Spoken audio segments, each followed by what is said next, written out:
આઝાદી પછી રામ મંદિર સંબંધિત સૌથી મોટા આંદોલનનો પાયો 1990ની રામ રથયાત્રા દ્વારા નાખવામાં આવ્યો હતો.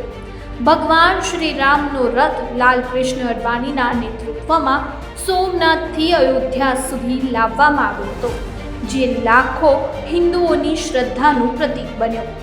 આ યાત્રાએ હિન્દુ સમાજને એક કરી રામ મંદિરના માર્ગમાં આવતા રાજકારણની દિશા બદલી નાખી અને રામ મંદિર આંદોલનને જન આંદોલન બનાવ્યું. પરંતુ રામ રથને બિહારમાં રોકી લેવામાં આવ્યો. તે સમયે બિહારના મુખ્યમંત્રી લાલુ પ્રસાદ યાદવ હતા અને મુલાયમસિંહ યાદવ, જે તે સમયે યુપીના સીએમ હતા, તેમને રથ ઉપર ગોળીબાર કરાવ્યો. આજે અમે તમને જણાવીશું તે ઘટના, તે બલિદાન અને તે ક્ષણ જેના દ્વારા તમામ અવરોધો છતાં રામ મંદિરના નિર્માણનો માર્ગ મોકળો થયો.